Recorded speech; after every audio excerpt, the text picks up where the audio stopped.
Hi friends, welcome to our channel మమతల నిలయం. ఈరోజు వీడియోలో అయితే సున్నుండలు ఎలా చేసుకోవాలో చూపిస్తున్నాను. చాలా టేస్టీగా నోట్లో వేస్తే కరిగిపోయేలా ఉంటాయి. ఇప్పుడైతే ప్రాసెస్ చూసేద్దాం. దానికోసం గ్యాస్ పైన బాణీ పెట్టుకొని ఒక 2 కప్పుల మినపప్పును తీసుకొని గ్యాస్ని సిమ్ములో ఉంచుకొని వేయించుకోవాలి. ఈ సున్నుండల టేస్ట్ మొత్తం కూడా ఈ పప్పు వేయించడంలోనే ఉంటుంది.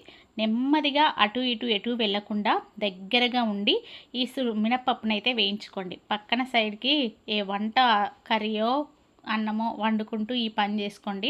అప్పుడైతే ఈజీ అవుతుంది. లేకపోతే అటట ఇటు వెళ్ళేది అనుకోండి, ఆ పప్పు మొత్తం మాడిపోతుంది, సున్నుండల టేస్టే చేంజ్ అయిపోతుంది. కాబట్టి మంచిగా సిమ్ములో ఉంచుకొని ఇక్కడ నేను చూపించినట్టుగా గోల్డెన్ కలర్ వచ్చేంత వరకు ఫ్రై చేసుకోవాలి. తర్వాత వీటిని ఒక ప్లేట్లో వేసేసుకొని మొత్తం చల్లగా కానివ్వాలి. ఆ వేడి పైన మిక్సీ పట్టిరనుకో, మిక్సీ ఒకటేసారి టాప్ లేపుతుంది. కాబట్టి వేడి చల్లగా అయిపోయిన తర్వాత ఈ మినప్పప్పును ఒక మిక్సీ జార్లో వేసేసుకొని కొంచెం బరకగా ఉండేటట్టే మిక్సీ పట్టేసుకోండి. మరీ సాఫ్ట్గా అయితే మిల్ అయితే పట్టించకండి. నేను ఒకసారి అట్లనే వేసిన కిలో మినపప్పును ఏ మిక్సీ పడతామనేసి మిల్లు పట్టించిన, అది మొత్తం పిండి పిండిలాగా అయ్యి అసలు సున్నుండ టేస్టే అస్సలు మారిపోయింది. మీరైతే ఖచ్చితంగా ఇట్లా మిక్సీ పట్టుకోండి. కొంచెం బరకగా ఉండేటట్టు మిక్సీ పట్టుకోండి. మాకు బరక అవసరం లేదు అనుకుంటే సాఫ్ట్గా పిండిలాగా పట్టుకుంటే మాత్రం ఈ సున్నుండ అంత టేస్ట్ ఉండదండి. కొంచెం అక్కడక్కడ బరక తగిలితేనే సున్నుండ అనేది సూపర్ టేస్ట్ ఉంటుంది. ఇక తర్వాత 1 కప్పు పప్పుకి 1 కప్పు షుగర్ని వేసుకొని ఇట్లా మిక్సీ పట్టేసుకోవాలి. షుగర్ పౌడర్ వేసుకోవాలన్నట్టు. నేను ఇక్కడ 2 కప్పుల మినపప్పు తీసుకున్నా కదా, 2 కప్పుల షుగర్ని తీసుకున్నా. ఒకవేళ మీరు స్వీట్ ఇంత వద్దు అనుకుంటే 1/2 కప్పు షుగర్తో అయినా చేసేసుకోవచ్చు. కాకపోతే మా బాబు కొంచెం షుగర్ ఎక్కువగానే తింటాడనేసి షుగర్ కలిపిన. అసలు ఇలా షుగర్తో కాకుండా బెల్లంతో చేసుకుంటే బాగుంటుందండి. కాకపోతే ఆ బెల్లం టేస్ట్ పిల్లలకు అంతగా నచ్చడం లేదండి. మా ఓడికైతే అసలుకే నచ్చలేదు. ఇక అందుకోసం అనేసి మళ్ళీ తినేది వాడే కదా, ఒకరోజు అట్లనే చేసిన. బెల్లంతో చేస్తే ఆ బెల్లం ఫ్లేవర్ ఎక్కువగా వస్తుంది సున్నుండ కంటే. అంటే ఆ మినపప్పు ఫ్లేవర్ కంటే బెల్లం ఫ్లేవర్ ఎక్కువగా వచ్చేసి అంత టేస్టీగా నాకు కూడా ఎందుకో బెల్లం సున్నుండలు నచ్చలేదు.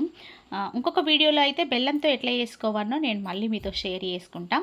ఇక్కడైతే మంచిగా ఆ చక్కెర పప్పు 2 బాగా కలిసే విధంగా బాగా కలుపుకోవాలి.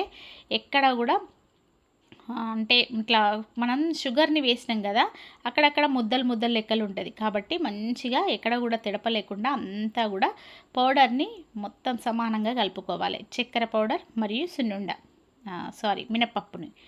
మినప్పప్పు పిండిని ఇక కలుపుకున్న తర్వాత ఇందులో గోరువెచ్చని నెయ్యిని వేసుకోవాలి. చల్ల నెయ్యి వేసుకుంటే మనకు తొందరగా ఫామ్ కాదు. ఇలా గోరువెచ్చది వేసుకుంటే ఈ వేడికి షుగర్ అనేది కరిగి మనకు ఉండలాగా ఫామ్ అవుతుంది. కాబట్టి నెయ్యిని కొంచెం కొంచెంగా వేసుకుంటూ నేను ఇక్కడ చూపించినట్టుగా ఒకసారి చేయితో బాగా కలిపేసుకోండి. చేయితో కలుపుకుంటే మనకు ఈ నెయ్యి అనేది మొత్తం పిండికంతా పట్టేస్తుంది. స్పూన్తో కలిపితే అంతగానం పట్టది, ఎక్కడిదక్కడనే ఉంటుంది నెయ్యి. కాబట్టి నేను చూపించినట్టుగా ఇట్లా నేను మంచిగా కలుపుకోండి. మొత్తం బాగా కలుపుకున్న తర్వాత ఇప్పుడు లడ్డూల్లాగా చుట్టుకోవడమే. చాలా చాలా టేస్టీగా ఉంటాయండి. నోట్లో వేస్తే కరిగిపోతాయి. పిల్లలకైతే చాలా చాలా హెల్దీ. రోజుకొకటి, పొద్దునొకటి, సాయంత్రం ఒకటి, రోజుకొక 2 లడ్డూలు తిన్నారంటే ఎంతో ఇన్స్టెంట్ ఎనర్జీ వస్తుందండి.